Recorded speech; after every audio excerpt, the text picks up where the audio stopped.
Dernière partie de ce chapitre, donc après avoir évoqué l'évolution de la pression dans un gaz au repos et donc vérifier expérimentalement la loi de Boyle-Mariotte, on va évoquer dans cette quatrième partie la pression dans un fluide incompressible au repos. Donc fluide incompressible, ce sera pour nous un liquide. Donc on va noter la synthèse de l'activité expérimentale.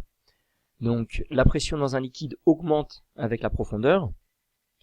Et donc on va noter, on a mis en évidence la loi fondamentale de la statique des fluides, donc fluide, liquide ou gaz. La loi fondamentale de la statique des fluides, on s'intéresse donc à des fluides immobiles, d'où le terme statique. Donc dans un fluide incompressible au repos, il y a une relation entre la pression en un point B et la pression en un point A, Pb moins Pa égale ρ fois G fois Za moins Zb.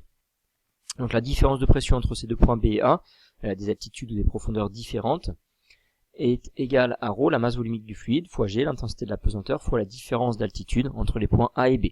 La masse volumique est exprimée en kg par mètre cube, l'intensité de la pesanteur en newton par mètre, ou en mètres seconde moins 2, et les Za et Zb en mètres.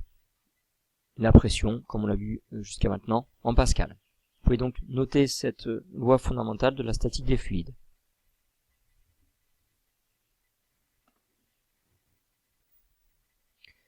Et donc, on va voir une conséquence pratique. Donc, en fait, tout ce qu'on a vu dans ce chapitre, on en trouve des applications concrètes et pratiques, notamment lorsque l'on fait de la plongée sous-marine.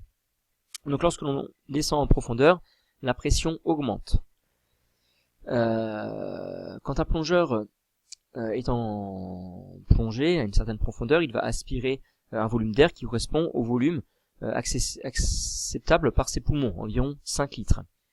Lorsque, comme la pression remonte, et c'est la statique des fluides qui nous le dit, lorsque comme la pression diminue lorsque l'on monte en profondeur, d'après la loi de Boyle-Mariotte, le volume d'air va augmenter. Il faut donc penser à expirer en plongée au fur et à mesure de la remontée.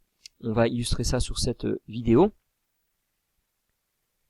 Donc on a ici un plongeur qui va gonfler un ballon de baudruche, donc qui va remplir un certain volume d'air. On est à environ 3 mètres de profondeur, on va le voir juste après.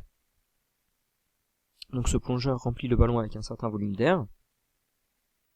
Et l'idée c'est de regarder l'évolution du volume du ballon lors de la remontée. Donc on a 3,2 mètres de profondeur.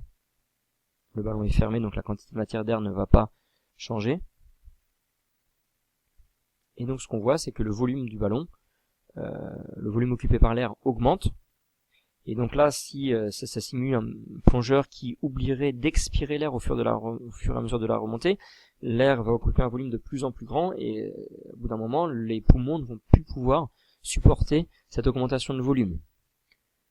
Et donc on peut s'entraîner des lésions au niveau des poumons, des accidents dits de surpression pulmonaire. Donc, pour un fluide incompressible au repos, à retenir la loi fondamentale de la statique des fluides qui lie la différence de pression entre deux points B et A et la différence d'altitude entre ces deux points. Plus la masse volumique du fluide est importante, plus la différence de pression sera importante.